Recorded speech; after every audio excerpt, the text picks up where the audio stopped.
14. Do Diário de Mina Harker. 23 de setembro. Jonathan está se sentindo melhor depois de uma noite ruim. Estou feliz por ele estar cheio de trabalho. Assim não tem tempo de pensar em coisas estranhas. Estará fora o dia todo, portanto vou aproveitar e me trancar no quarto com seu diário. Preciso descobrir o que aconteceu para ajudá-lo. 24 de setembro. Não tive ânimo para escrever ontem à noite. Esse terrível diário de Jonathan me deixou sobressaltada. Pobre querido, como deve ter sofrido. Ele avistou ontem. Parecia bastante seguro em relação a quem seria. Pobre Jonathan. Suponho que o funeral o afetou e enviou sua mente de volta àquela cadeia de pensamentos. Lembro-me como no dia do nosso casamento, ele disse: a menos que algo me faça voltar àquelas horas. Parece estar aí um fio de continuidade. Esse terrível conde viria a Londres.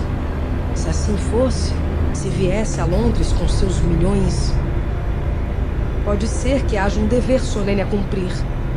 E se for este o caso, nós não o temeremos. Eu estarei preparada. Devo pegar minha máquina de escrever e começar a transcrição, para que, se necessário, outros olhos possam ler o que aqui está escrito. E se alguém quiser ler, então talvez, se eu estiver preparada, o pobre Jonathan não mais se perturbará, pois eu irei falar em seu nome e nunca mais irei deixar que ele se preocupe ou se aborreça com isso.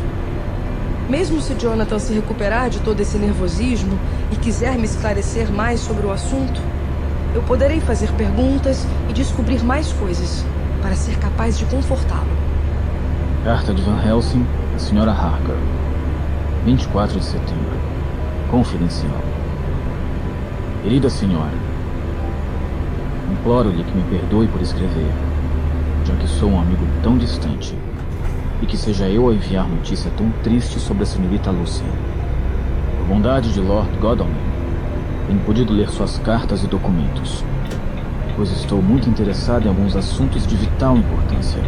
Neles encontrei algumas cartas da senhora, que mostram a grande amiga que era de Lucy. Oh, senhora Mina, por essa amizade e amor, e ela lhe devotava, é que eu lhe imploro que me ajude. Pelo bem de outras pessoas lhe peço, para evitar tanto mal e para evitar os mais terríveis transtornos. A senhora poderia me conceder uma entrevista? Pode confiar em mim.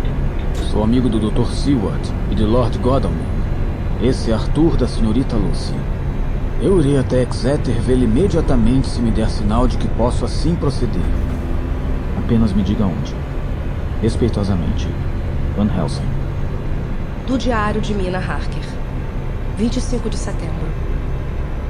Não posso evitar esse sentimento terrível de ansiedade à medida que se aproxima a hora da visita do Dr. Van Helsing.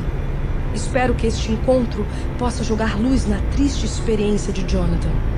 Como o doutor acompanhou a pobre Lucy em sua doença, poderá me contar muita coisa sobre ela. Essa é a razão pela qual está vindo, por Lucy e seu sonambulismo, e não por Jonathan. Então eu nunca saberei a verdade. Que estúpida sou! Esse horroroso diário se apoderou de minha imaginação. Lucy deve ter contado ao doutor que eu sabia de suas aventuras enquanto dormia. E agora ele quer que eu conte tudo para que possa entendê-la. Espero ter feito o certo em não contar nada daquilo à Sra. Westenra. Espero também que o Dr. Van Helsing não me culpe por nada. Oh, meu Deus. Talvez tenha sido a leitura do diário ontem que me deixou inquieta. Ele já deve estar chegando. Estou feliz agora por também ter transcrito meu diário à máquina, pois se me perguntar algo sobre Lucy, poderei entregar a página a ele. Mais tarde. Ele já veio e já foi embora. Que encontro mais estranho. Sinto-me como em um sonho. Se eu não tivesse lido o diário de Jonathan, jamais teria aceitado nem sequer a possibilidade. Pobre, pobre Jonathan. Como deve ter sofrido. Queira Deus que tudo isso não volte a perturbá-lo. Eu tentarei salvá-lo disso. Pode ser um consolo ou uma ajuda para ele, ainda que seja terrível saber com certeza que seus olhos, seus ouvidos e seu cérebro não o enganaram e que tudo foi real. Talvez a dúvida o inquiete, mas quando a dúvida tiver fim, independentemente da verdade, ele poderá ser capaz de suportar melhor o passado. O Dr. Van Helsing deve ser um bom homem e muito inteligente para que Arthur e o Sr. Seward tenham confiado Lucy a ele. Depois de vê-lo, tive a impressão de que ele é realmente um homem bom, amável e nobre. Este foi um encontro bastante estranho. Tentarei descrevê-lo o mais fielmente possível. Eram 2:30 da tarde quando ele chegou. É a senhora Harker? Assenti com a cabeça. A senhora que costumava se chamar senhorita Mina Murray?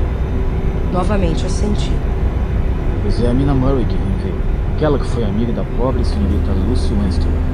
Senhora Mina, é em nome da morta que vem. Cavalheiro, o senhor não poderia ter melhor carta de apresentação do que a amizade e os cuidados que teve para com Lucy. Estendi a mão e ele a pegou carinhosamente. Oh, senhorita Mina. Sei que a amiga dessa pobre criança deve ter boa alma. Terminou seu discurso fazendo uma reverência cortês. Eu lhe perguntei o motivo da visita. E suas cartas para Lucy. Perdoe-me, mas eu deveria iniciar minha investigação por algo e não havia ninguém a quem pudesse fazer perguntas. Sei que a senhora esteve com ela em Whitby. Ela tinha um diário. Não precisa me olhar com surpresa. Ela começou depois que a senhora partiu e era uma imitação do seu. Neste diário, ela fala de certas coisas relacionadas a sonambulismo e diz que a senhora a salvou. Com grande perplexidade venho, então, à sua presença, usando de sua amabilidade. Peço que me conte tudo sobre aquele fato. Penso que posso contar sim, não há problemas. Então a senhora tem boa memória para os fatos? Não, doutor.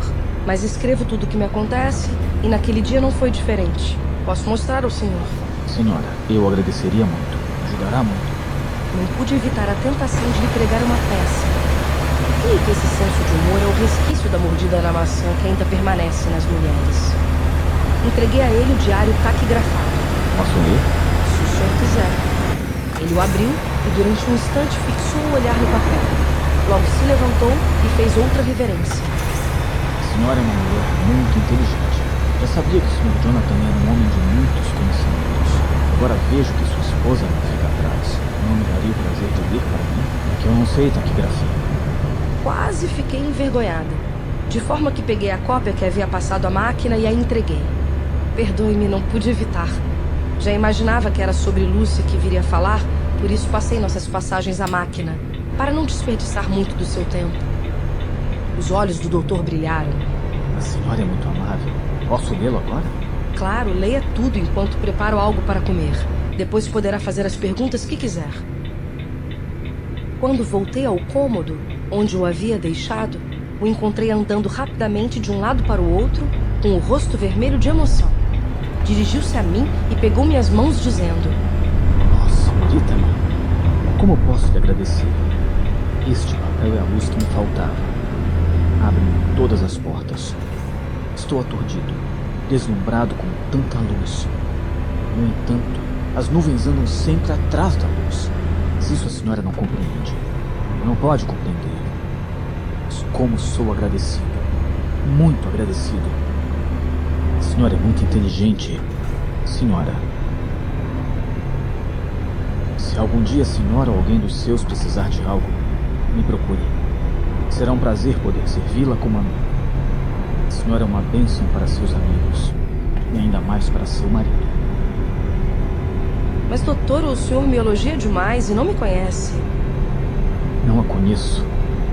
Eu, um velho, que passou a vida estudando homens e mulheres. Eu, que fiz do cérebro minha especialidade. Eu que li seu diário e respirei em cada linha a veracidade dos fatos. Eu que li suas cartas à sua amiga tão querida Lucy. Como não a conheço? Seu marido está bem? Já passou a febre? Aqui vi uma oportunidade de perguntar sobre o Jonathan. Já esteve melhor, mas voltou a ficar inquieto. Depois dos funerais, ele sofreu uma grande emoção e piorou. Qual emoção? Fomos caminhar depois da triste celebração e ele pareceu reconhecer alguém que o lembrava de coisas terríveis. Fiquei bastante emocionada com a lembrança e suponho que fiquei histérica, pois me ajoelhei, levantei as mãos para ele em súplica, implorando que curasse meu marido.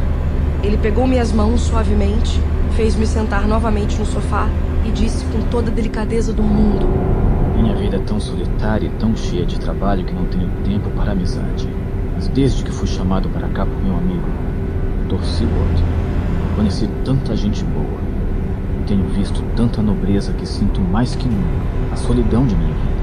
Acredite, então, a senhora me devolveu a esperança. Esperança. Não do que estou procurando, mas de que ainda existem mulheres boas capazes de fazer alguém feliz. Estou alegre de poder ser útil à senhora de alguma forma. O que seu marido tem está dentro do meu domínio de estudos e experiência. Prometo que farei tudo por ele. Agora a senhora deve comer. Está esgotada. Seu esposo não irá gostar de vê-la assim tão pálida. Portanto, por amor a ele, a senhora deve se alimentar e sorrir. Já me disse tudo sobre Lucy. Então não falaremos mais dela. Ficarei esta noite em Exeter, pois quero pensar em tudo o que me disse.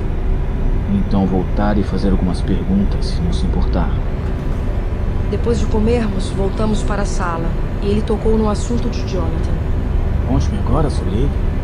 No momento em que ia começar a falar, senti medo de que ele pensasse que Jonathan estava louco. E por um instante duvidei se deveria prosseguir.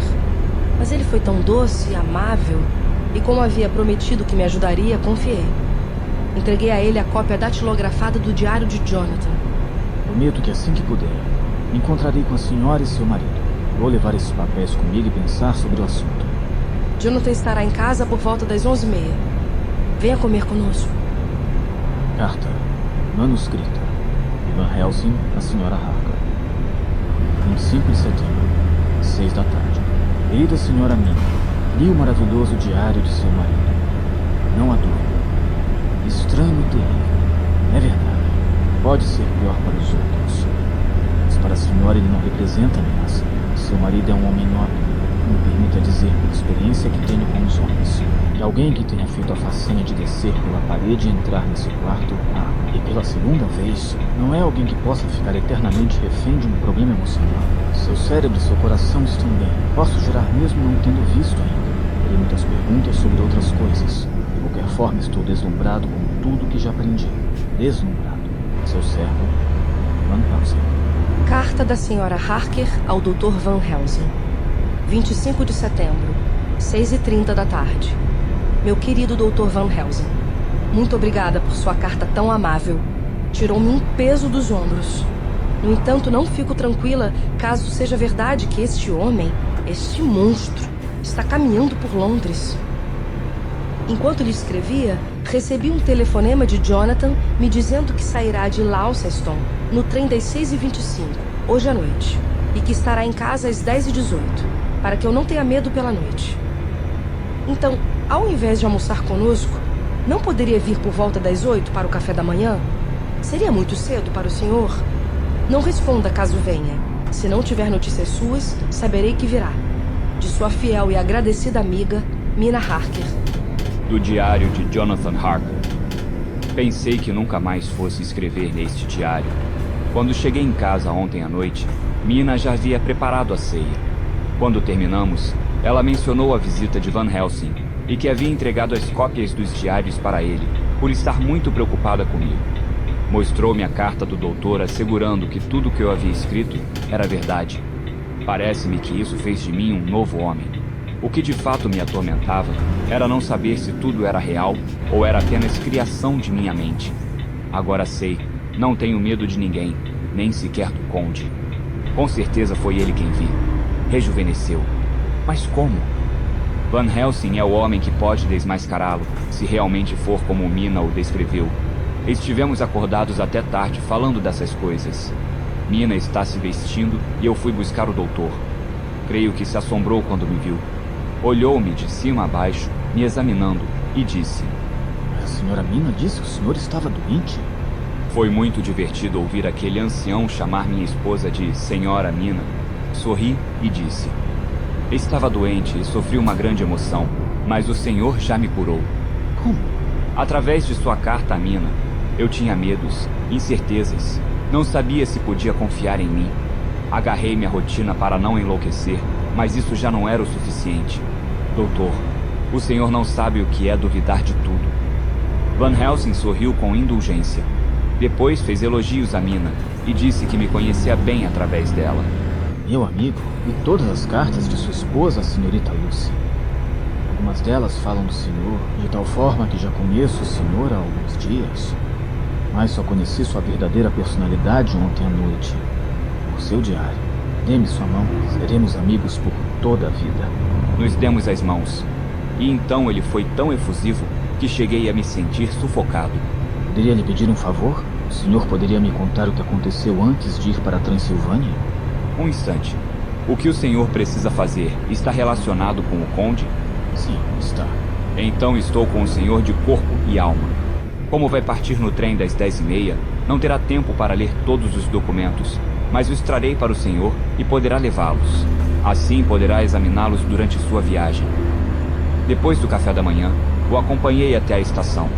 Quando estávamos nos despedindo, me disse: se eu chamar para a cidade, iria? E levaria consigo a senhorita Minnie? Farei o que pedir, doutor. Enquanto esperávamos o trem partir, o Dr. Van Helsing, já sentado em seu lugar, começou a folhear os jornais de Londres. Seus olhos pareceram, de repente, captar algo na Gazeta de Westminster. Ficou bastante pálido. Leu algo murmurando para si mesmo. Meu Deus, já? Do diário do Dr. Seward, 26 de setembro. Na verdade, não há nada que seja definitivo. Não passou nem uma semana desde que declarei finito, e aqui estou novamente, continuando meu antigo registro. Até esta tarde não havia motivo para pensar em escrever. Renfield voltou a ficar pacífico. Já estava muito adiantado em sua coleção de moscas e havia começado novamente com as aranhas. Estou de novo envolvido com o trabalho e muito entusiasmado. Poderia dizer que a ferida aberta com a morte de Lucy começava a cicatrizar, mas ela abriu novamente, e como as coisas irão terminar, só Deus sabe. Tenho a vaga impressão de que Van Helsing sabe de algo, mas não me deixa enxergar mais do que o suficiente para aguçar minha curiosidade. Entrou no meu quarto mais ou menos às 5h30 da tarde, pondo em minhas mãos a Gazeta de Westminster. O que o senhor pensa disso? Perguntou-me enquanto cruzava os braços. Olhei o jornal, não sabia o que ele queria me dizer. Apontou para alguns parágrafos sobre crianças que haviam sido atraídos com mentiras. Não entendi muito bem a notícia, até que cheguei a uma linha que descrevia pequenas feridas nas gargantas dos pequenos. Uma ideia passou pela minha mente e levantei a cabeça. Hein? Disse ele. São como as da Lucy. Que conclusão tira disso? Que há uma causa comum. O que a feriu também feriu essas crianças. Isso é verdade indiretamente, mas não diretamente. O que quer dizer com isso, professor? Quando vi o rosto do professor, assustei. Nunca, nem durante o desespero de salvar a vida de Lucy, o vi tão sério. Não sei o que pensar. Não tenho dados para criar uma hipótese provável. Meu amigo, o senhor quer me dizer que não suspeita do motivo que vitimou a pobre Lucy? Apesar de todas as evidências dadas pelos fatos e também por mim? De anemia, por consequência de uma grande perda de sangue. Como ela perdeu tanto sangue? O professor se sentou a meu lado. Vamos. O senhor é um homem inteligente, mas tem muitos preconceitos. Não vê nada além daquilo que sabe ou lhe interessa. Não acredita que há coisas que não podemos compreender, mas que, todavia, existem. Algumas pessoas possam ver coisas que outras não podem. É um erro da ciência querer explicar tudo. E se não puder explicar, diz que não há o que explicar. Suponho que o senhor não acredita em transferência corporal. Não? Nem na materialização. Não? Nem na leitura do pensamento. Não? Nem no hipnotismo. Sim, eu disse. Charcot provou este último muito bem. Meu mestre sorriu, enquanto continuava. Então o senhor está satisfeito em relação a isso? Sim? Claro. Então o senhor entende como funciona e pode compreender a mente do grande Charcot. Pena que já não esteja entre nós. Então, meu amigo John, devo deduzir que o senhor simplesmente aceita os fatos e se satisfaz em deixar em branco o que há entre a premissa e a conclusão. Não? Então me diga, sou um estudioso do cérebro. Como o senhor aceita o hipnotismo e rejeita a leitura do pensamento? Permita-me dizer, meu amigo, que hoje existem coisas na ciência que já foram consideradas ímpias pelo mesmo homem que descobriu a eletricidade. Por sua vez, teria sido queimado por feitiçaria graças a essa descoberta. Faz muito tempo. Sempre há mistérios na vida. Por que Matusalém viveu 900 anos e, no entanto, a pobre Lucy, com o sangue de 4 homens correndo em suas veias, não pôde viver um dia a mais? O senhor conhece todos os mistérios da vida e da morte?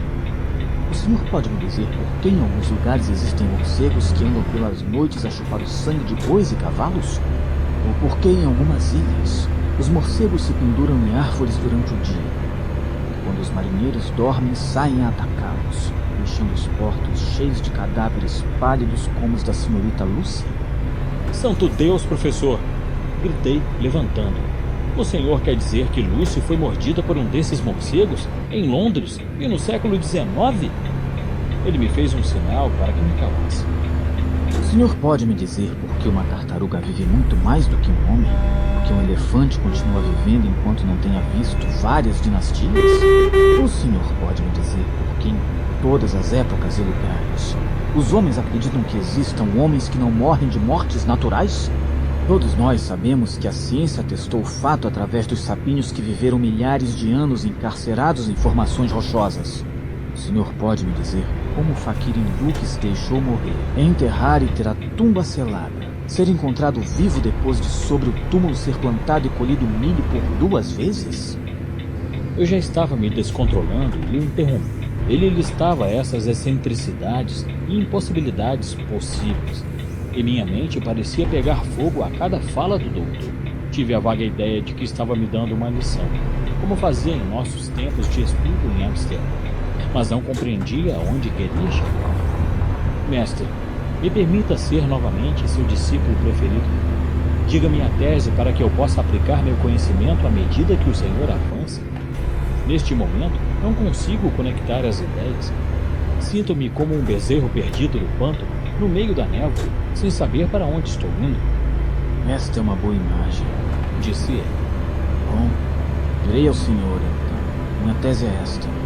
Quero que o senhor acredite nela. Acreditar no quê?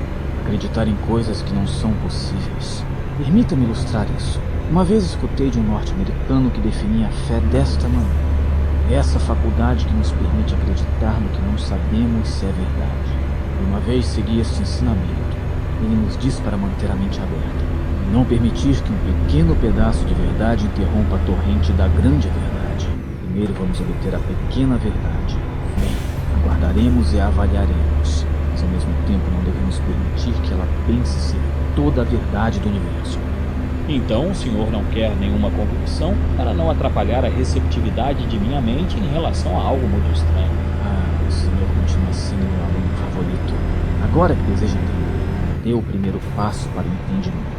O senhor pensa que os buracos na garganta de Lucy e na das crianças foram feitos pela mesma coisa? Sim, assim é. Está enganado, se assim fosse, mas não é. Muito pior.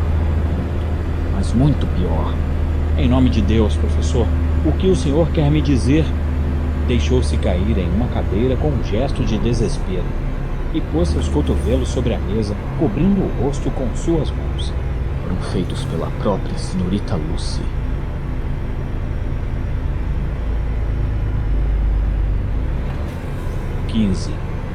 Do Diário do Dr. Seward.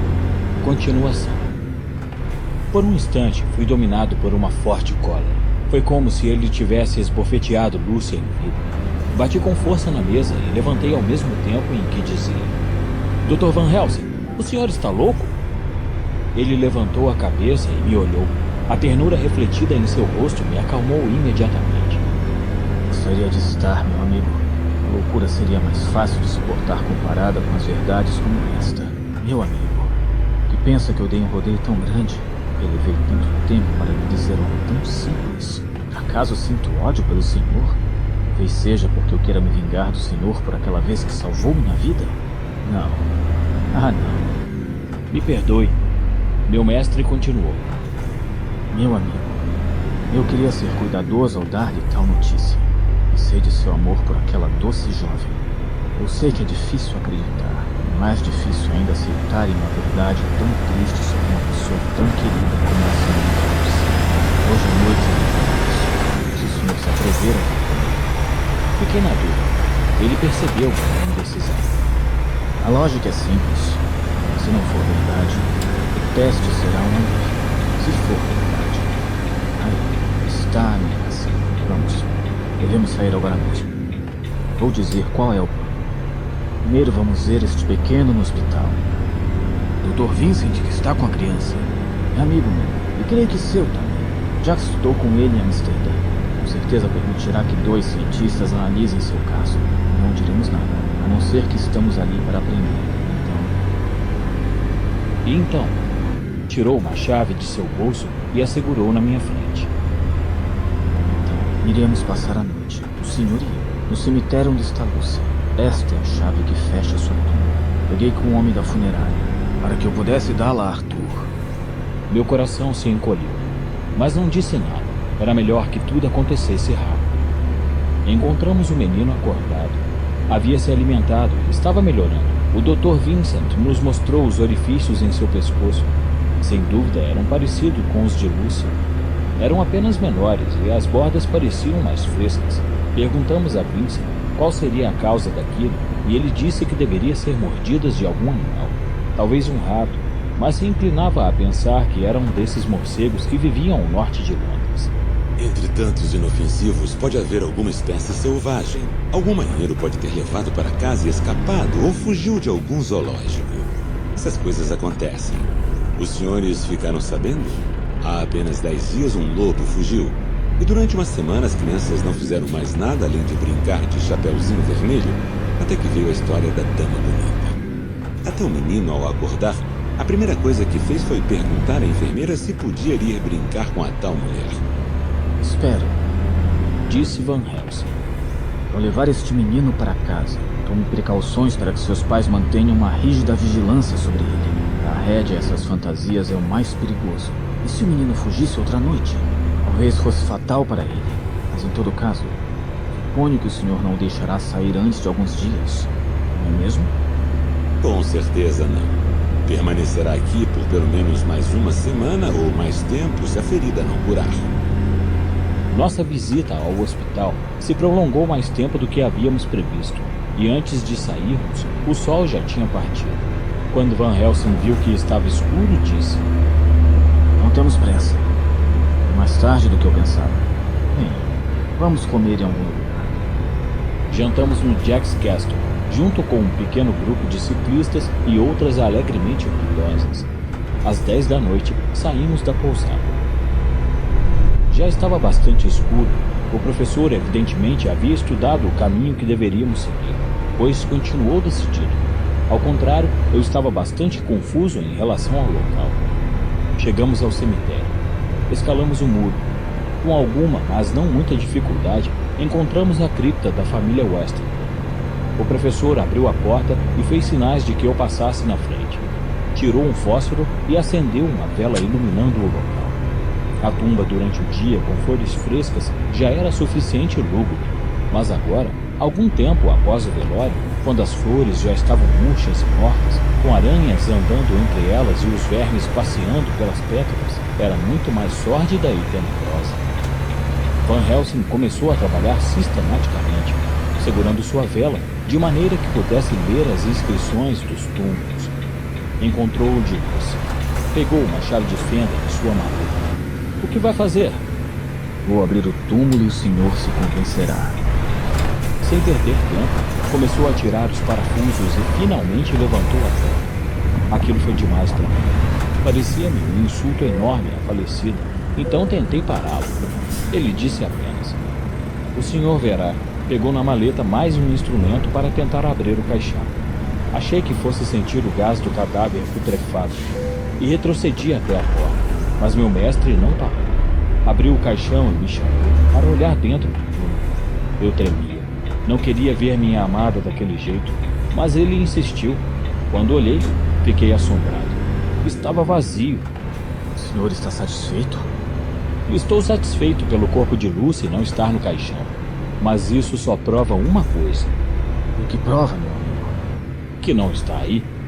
Esta é uma boa lógica, até certo ponto. Mas como o senhor pode explicar o fato de não estar aí? Talvez um ladrão de cadáveres. Acho que devemos ter mais provas. Venha, meu John. Fechou outra vez o caixão, recolheu todas as suas coisas, apagou a vela e saímos. Trancou o mausoléu com a chave e a entregou a mim. Quero que aguarde com o Senhor. Eu ri e fiz sinais para que ele aguardasse. Uma chave não é nada, eu disse. Cópias podem estar espalhadas por aí, e de qualquer forma, não é difícil abrir um cadeado desse tipo. Meu mestre não disse nada, apenas guardou a chave no bolso. Falou-me para vigiar uma entrada do cemitério, que ele vigiaria outra. Fiquei escondido atrás de uma árvore. Depois de um tempo, escutei o relógio soando 12 badaladas. Depois, 1 da manhã, e logo 2 horas. Eu estava tremendo de frio, nervoso e aborrecido com o professor por me dar tal tarefa. Estava aborrecido comigo mesmo por ter cedido. Resumindo, foram horas longas e desagradáveis. Várias vezes pensei ter visto uma franja branca se movendo entre as árvores, do lado oposto do cemitério. Ao mesmo tempo, algo se moveu ao lado do professor e ele correu atrás daquilo. Fui até lá, tropeçando em uma tumba aqui e outra ali. O céu estava nublado e em algum lugar distante um galo cantou. Escutei os passos de alguém sobre as folhas caídas no chão, no mesmo lugar onde havia visto a figura branca. E ao chegar ali, encontrei o professor segurando um pequeno menino. Quando me viu, o colocou diante de mim e disse: O senhor está satisfeito agora? Não, disse eu de uma maneira que percebi ser agressiva. O senhor não está vendo o menino? Sim, é um menino. Mas quem o trouxe aqui? Está ferido? Veremos, disse o professor, e movidos pelo mesmo impulso, buscamos a saída do cemitério, levando conosco o pequeno adormecido. Quando nos afastamos, acendemos mais um fósforo e olhamos a garganta da criança. Não tinha nenhum arranhão, nenhuma cicatriz. Eu tinha razão? Perguntei triunfalmente. Apenas chegamos a tempo, disse o professor, como se estivesse meditando. Agora, deveríamos decidir o que fazer com a criança. Se procurássemos a polícia, teríamos explicar o que não poderia ser explicado. Em um determinado momento, ouvimos os passos de um policial. Deixamos o menino deitado na calçada para que ele o encontrasse e ficamos observando até que ele chegasse perto do pequeno. Ouvimos suas exclamações de assombro quando nos afastávamos. Não posso dormir, por isso estou escrevendo. Mas preciso dormir, umas horas apenas. Van Helsing irá me buscar ao meio-dia e insiste para que eu vá a outra expedição como a de ontem. 27 de setembro. Apenas às 2 da tarde encontramos a oportunidade ideal para fazer o que queríamos. O funeral do meio-dia havia terminado e as últimas pessoas se afastavam morosamente em grupos.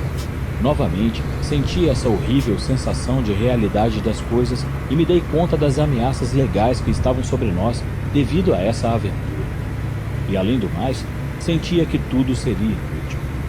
Já pensava ser criminoso o suficiente abrir o túmulo de uma mulher morta.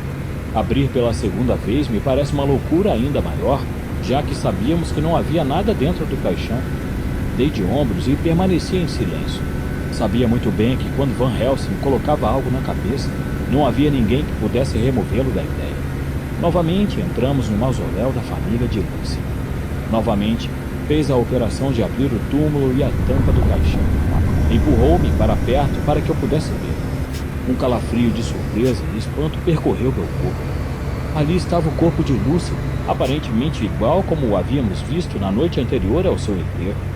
Estava, se isso era possível, ainda mais bela e radiante. Não dava para acreditar que estivesse morta. Seus lábios estavam mais vermelhos que antes, e suas bochechas resplandeciam levemente. Que espécie de feitiçaria é essa? Perguntei, assustado. Está o senhor convencido agora? Perguntou Van Helsing, que enquanto falava, abriu os lábios mortos de Lucy e me mostrou seus dentes brancos. Veja, estão mais pontudos do que antes. Este. E tocou os caninos e o dente abaixo deles. Pequenos podem ter sido mordidos. Acredita agora, meu amigo? Mais uma vez, a hostilidade despertou em mim. Não podia aceitar uma ideia tão aterradora como essa. Assim, com a intenção de discutir, lhe disse: podem ter colocado aqui novamente durante a noite? É verdade. É possível. Mas quem? Não sei, mas alguém o fez. E, no entanto, faz uma semana que está morta. A maioria das pessoas não teria esse aspecto depois de tanto tempo. Para isso eu não tinha resposta e fiquei calado. Van Helsing não pareceu notar meu silêncio, pelo menos não demonstrou nem desgosto nem triunfo. Estava olhando atentamente o rosto da morta. Levantou as pálpebras de Lucy, a olhou nos olhos, uma vez mais separou seus lábios e examinou os dentes. Logo se virou para mim e disse: Há algo aqui diferente de tudo que é conhecido. Foi mordida por um vampiro durante seus ataques de sonambulismo. O senhor se assombra. E assim ele poderia, nos transes noturnos de nossa jovem, tomar mais sangue. Ela morreu em transe. E também em transe é uma não morta. Por isso é diferente de todos os outros. Quando um não morto dorme em casa, seu rosto mostra o que é. Mas esta era tão doce quando ainda não era uma não morta. E ela não ficou nada parecida com a morte comum. Veja, não há nada aparentemente maligno aqui. O que torna muito mais desagradável que eu tenha que matá-la enquanto dorme. Comecei a me dar conta de que estava aceitando as teorias do professor. Mas se ela estava realmente morta, o que havia de terrível na ideia de matá-la? Ele levantou seu olhar para mim e evidentemente viu a mudança no meu rosto, pois disse quase alegre: O senhor acredita agora? Não me pressione muito. Estou disposto a aceitar. Mas como o senhor fará este trabalho macabro? Cortarei sua cabeça e encherei sua boca com alho. Então devo atravessar seu corpo com uma estaca. Suas palavras me fizeram tremer. Era horrível pensar que o corpo da minha amada pudesse ser mutilado. No entanto, o sentimento não foi tão forte quanto eu esperava. De fato, começara a sentir repulsa na presença daquele ser, daquela não morta, como Van Helsing a havia chamado, e começava a detestá-lo. Seria possível que o amor fosse ou totalmente subjetivo ou totalmente objetivo? Esperei um tempo considerável para que Van Helsing começasse, mas ele ficou quieto, como se estivesse absorto em profunda meditação. De repente, fechou de um golpe sua maleta. Pensei muito e decidi pelo que considero melhor. Se eu agisse seguindo minha intuição, faria agora mesmo. Neste momento, o que devo fazer? As outras coisas irão acontecer. E coisas que são muito mais difíceis de lidar. Coisas que ainda não conhecemos. Isto é simples. Ela ainda não matou ninguém, ainda que isso seja uma questão de tempo. Agir agora seria acabar com o perigo que ela representa para sempre. Nós podemos necessitar de Arthur. Como diremos isso? Se o senhor viu as feridas tão similares no menino no hospital. Se o senhor viu ontem o caixão vazio. Se o senhor, que sabe da figura branca que ontem à noite trouxe outro menino, não acredita em seus próprios sentidos, como podemos esperar que Arthur desconhece tudo isso? Acredite, duvidou de mim quando evitei que a beijasse quando estava moribunda. Eu sei que ele me perdoou, mas creio que pelas razões equivocadas. Ele pode pensar que devido a outro erro, esta mulher pode ter sido enterrada viva. E no maior de todos os enganos, pensar que nós a matamos. Entrará em uma tristeza sem fim. O pior de tudo é que se afundará em dúvidas e incertezas. Algumas vezes pensará que aquela a quem tanto amou foi enterrada viva. E isso pintará de horror seus sonhos, pensando no quanto ela deve ter sofrido. Outras vezes pensará que estamos com a razão e que depois de tudo, sua amada era uma não morta. Não, agora que sei que tudo é verdade, sei 100.000 vezes mais. Deve passar pelas águas mais amargas para chegar às mais doces. Estou decidido. Vamos. O senhor voltará para sua casa. Verifique se está tudo bem. Eu passarei a noite aqui no cemitério. Amanhã à noite vá me buscar no Hotel Berkeley às 10. Avisarei a Arthur que venha também. Claro, ao senhor conhecido. Mais tarde, todos nós teremos muito o que fazer. Eu irei com o senhor até Piccadilly e jantarei ali, pois preciso estar de volta antes que o sol nasça. Nota deixada por Van Helsing em seu abrigo no Hotel Berkeley, dirigida ao Sr. Seward, sem entregar. 27 de setembro. Amigo John, escrevo-lhe no caso de algo me acontecer. Irei sozinho vigiar aquele cemitério. Ficaria grato se a morta viva ou não morta, senhorita Lucy, não saísse esta noite, para que esteja mais ansiosa amanhã. Para isso, devo preparar algumas coisas que não serão de seu agrado. Alhos e um crucifixo, para selar a entrada da tumba. Não faz muito tempo que uma morta-viva e terá cuidado. Essas coisas têm o objetivo de impedir sua saída. Permanecerei alerta durante toda a noite, desde o pôr do sol até o amanhecer. E se existe algo a observar, eu o farei. Não tenho medo da senhorita Lucy, e nem temo por ela. Quanto à causa de ter se transformado em morta-viva, teremos agora a possibilidade de descobrir. O ser que fez isso é inteligente, como me disse o Sr. Jonathan. Percebemos isso também pelo modo como nos enganou durante todo o tempo que lutou conosco, enquanto tentava se apoderar da senhorita Lucy. A melhor prova disso é que perdemos. Em muitos aspectos, os mortos-vivos são mais fortes. Tem a força de 20 homens. Se ele for ao cemitério esta noite, me encontrará só. Mas acredito que este lugar não é muito atraente para ele, já que ele pode caçar em lugares mais interessantes que o cemitério onde jaz uma não morta, vigiada por um velho. Mas escrevo isto em todo caso. Recolha todos os documentos que acompanham esta nota. Os diários de Harker e todo o resto. Leia tudo e depois procure por esse morto-vivo. Corte sua cabeça, queime seu coração, ou atravesse-o com uma estaca de madeira, para que o mundo possa ficar em paz sem a sua malévola presença, se acontecer o que temo. Adeus. Van Helsing. Do diário do Dr. Seward, 28 de setembro. É maravilhoso o que uma boa noite de sono pode fazer por uma pessoa. Ontem estava quase disposto a aceitar as loucuras do professor, mas agora, vendo com clareza, acredito que são verdadeiros desafios ao bom senso. Não tenho dúvidas de que Van Helsing acredita em tudo. Penso que talvez ele tenha perdido o juízo. Com certeza deveria haver uma explicação lógica para todas essas coisas estranhas e misteriosas. Seria possível que o professor tenha feito tudo ele mesmo?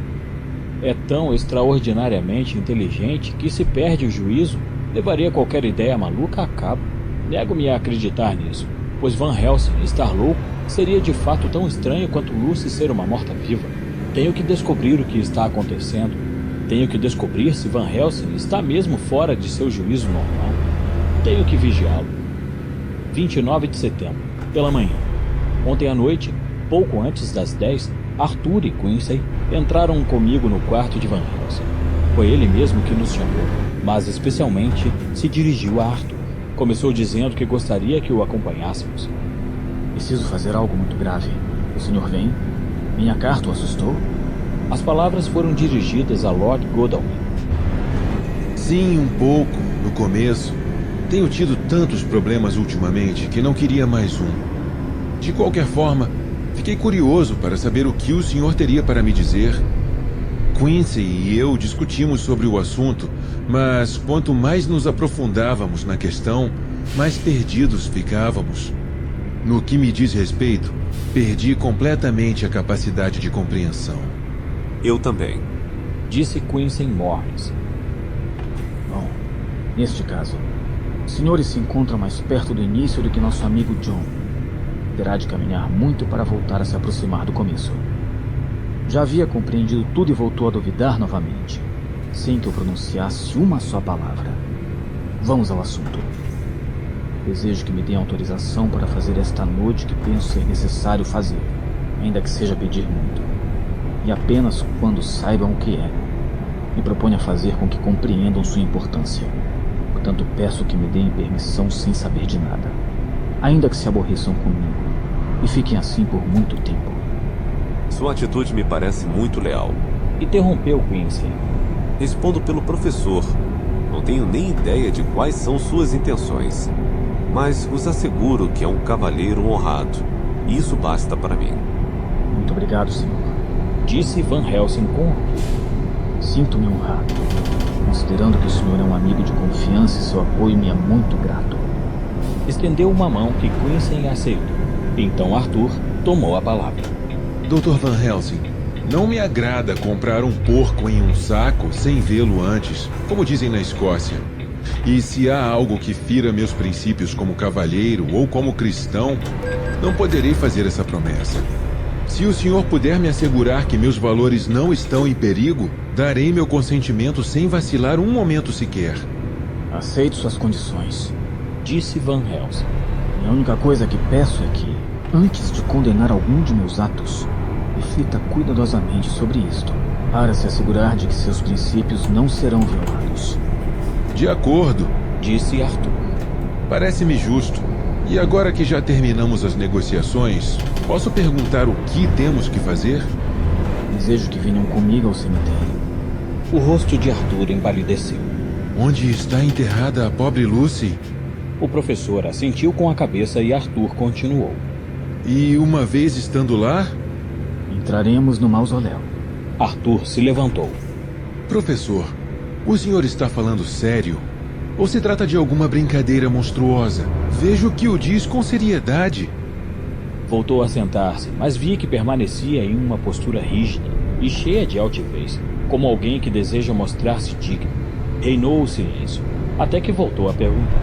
E uma vez no mausoléu? Abriremos o túmulo e o caixão. Isso é demais! Gritou Arthur, cheio de ira. Estou disposto a ser paciente com tudo que seja razoável, mas neste caso, profanação de um túmulo dá... Perdeu a voz. O professor o olhou tristemente.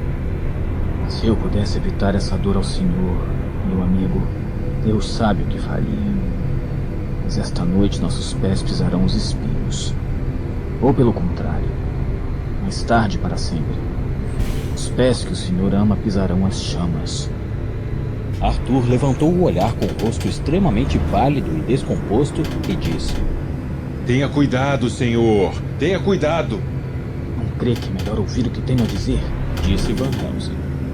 Assim, o senhor saberá pelo menos quais são os limites do que me proponho. Querem que prossiga? Me parece justo. Interveio Quincy. Depois de uma pausa, Van Helsing seguiu falando, fazendo um grande esforço para ser claro. A senhorita Lucy está morta, não é mesmo? Sim. Portanto, não podemos lhe fazer mal. Mas se não está morta... Arthur se levantou de um salto e gritou: Santo Deus! O que o senhor quer dizer com isso? Houve algum erro? A enterramos viva? Grunhiu com uma cólera que nem sequer a esperança poderia suavizar. Não disse que está viva, meu amigo. Não acredito nisso. Só digo que é possível que seja uma morta-viva ou não morta. Morta-viva? Não morta? O que quer dizer com isso? Isso tudo é um pesadelo, não é? Existem mistérios que o homem apenas pode vislumbrar.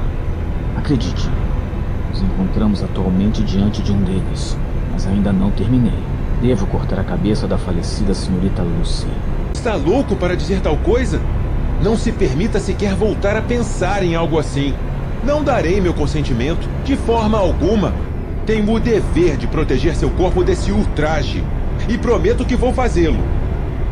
Van Helsing se levantou de seu assento, onde havia permanecido durante todo aquele tempo, e disse com seriedade e firmeza: Lord Godalming, eu também tenho um dever. Um dever para com os demais.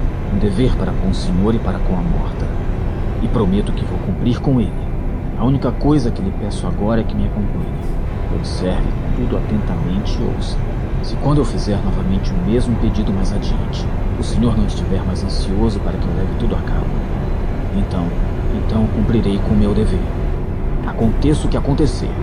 Depois me porei à sua disposição para que possa se vingar de mim se for este o caso.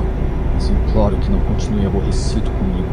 No curso de minha vida, tive que fazer muitas coisas que me destroçaram o coração. No entanto, nunca tive uma tarefa tão ingrata em minhas mãos.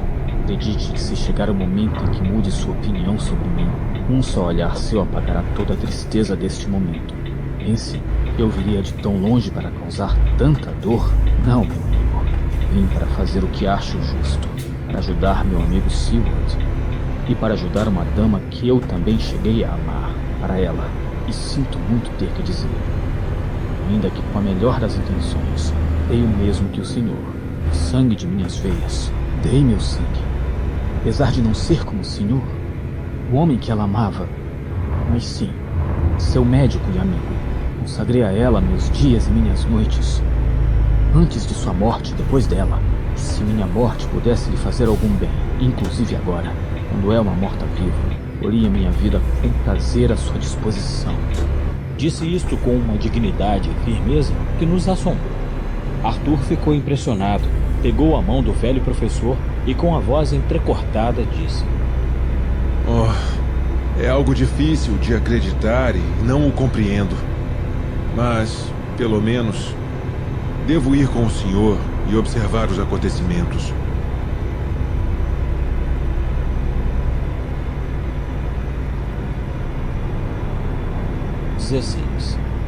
Do Diário do Dr. Silva. Continuação. Eram 11h45 da noite, quando entramos no cemitério.